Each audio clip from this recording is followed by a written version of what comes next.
ચૂંટણી બાદ આજરોજ યોજાયેલી હોદ્દેદારોની ચૂંટણીમાં પ્રમુખ પદ માટે ભારતીય જનતા પાર્ટી તરફથી દેવેન્દ્રસિંહ વસાવાએ ઉમેદવારી નોંધાવી, જ્યારે કોંગ્રેસ પક્ષ તરફથી હેમેન્દ્ર કોઠીવાલાએ ઉમેદવારી ફોર્મ ભર્યું હતું। ત્યારબાદ યોજાયેલા મતદાનમાં ભાજપને સ્પષ્ટ બહુમતી મળતા દેવેન્દ્રસિંહ વસાવાને 29 મત પ્રાપ્ત થયા, જ્યારે કોંગ્રેસના ઉમેદવાર હેમેન્દ્ર કોઠીવાલાને 10 મત મળ્યા હતા। પરિણામે દેવેન્દ્રસિંહ વસાવા ભરૂચ નગરપાલિકાના નવા પ્રમુખ તરીકે ચૂંટાઈ આવ્યા હતા। તે જ રીતે ઉપપ્રમુખ પદ માટે ભાજપ તરફથી રચિતા મોદી અને કોંગ્રેસ તરફથી રાબિયા પટેલ મેદાનમાં હતા। મતદાન પૂર્ણ થયા બાદ રચિતા મોદીને 29 મત પ્રાપ્ત થયા હતા, જ્યારે કોંગ્રેસના ઉમેદવાર રાબિયા પટેલને 10 મત મળ્યા હતા। બહુમતીના આધારે રચિતા મોદી ભરૂચ નગરપાલિકાના ઉપપ્રમુખ તરીકે ચૂંટાઈ આવ્યા હતા। AIMIAના 4 સભ્યો મતદાનથી દૂર રહ્યા હતા। આ પ્રસંગે ભાજપ જિલ્લા પ્રમુખ પ્રકાશ મોદી, ધારાસભ્ય રમેશભાઈ મિસ્ત્રી સહિત અન્ય અગ્રણીઓ પણ ઉપસ્થિત રહી નવા નિયુક્ત હોદ્દેદારોને શુભેચ્છા સાથે અભિનંદન પાઠવી વિકાસ યાત્રાને આગળ ધપાવવા તેમજ તે વધુ ઝડપી બનાવવાની ખાતરી આપી હતી। ભાજપ દ્વારા નવી ટર્મની પ્રથમ મુદ્દત માટે કારોબારીની કમાન પ્રજ્ઞેશ પટેલને અને શાસક પક્ષના નેતા તરીકે ધ્યાન દેશમુખને તેમજ દંડક તરીકે ગણેશ કાયસની જાહેરાત પણ કરવામાં આવી હતી। ચૂંટણી પરિણામ જાહેર થતાં ભાજપ કાર્યકરોમાં આનંદની લાગણી જોવા મળી હતી। જીત બાદ કાર્યકરોએ વિજય ઉત્સવ મનાવી નવા હોદ્દેદારોને શુભેચ્છાઓ પાઠવી હતી। મારી પર વિશ્વાસ મૂકીને પ્રમુખ તરીકેની નિમણૂક કરવામાં આવી છે। હું સૌનો ખૂબ ખૂબ આભાર માનું છું।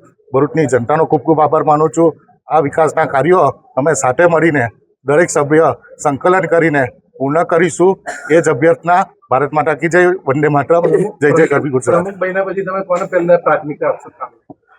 જે અત્યારે પ્રી મોન્સૂન કામગીરી બાકી છે એ પ્રી મોન્સૂન કામગીરીમાં અમે પહેલાં રોડ રસ્તા અને રોજિંદા જીવનની જે પ્રજાલક્ષી જે કામગીરી હશે એ અમે સંપૂર્ણપણે બધા સાથે મળીને સંકલન કરીને પૂર્ણ કરીશું। એ જ અમે ખાતરી આપીએ છીએ।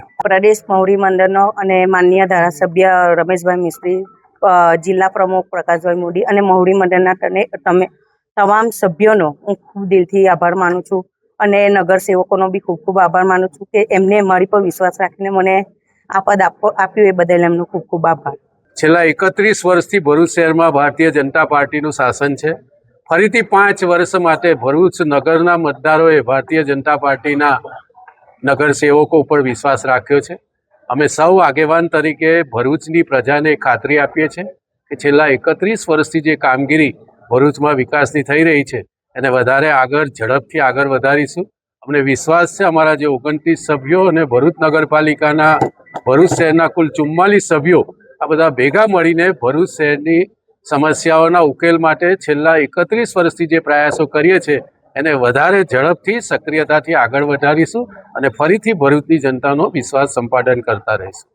સૌને ખૂબ ખૂબ અભિનંદન અને આગામી સમયમાં આ તમામ ચૂંટાયેલા સભ્યો, અમારા નગરપાલિકાના પ્રમુખ અને સૌ સભ્યો સાથે મળી અને પોતાના વિસ્તારનો એટલે કે ભરૂચ, અંકલેશ્વર, જંબુસર ખૂબ જ ઉત્સાહપૂર્વક કામ કરી અને લોકોની જે માંગ છે એ પ્રમાણે વિકાસ કરે એના માટે સતત પ્રયત્નશીલ રહે એવી અભ્યર્થના।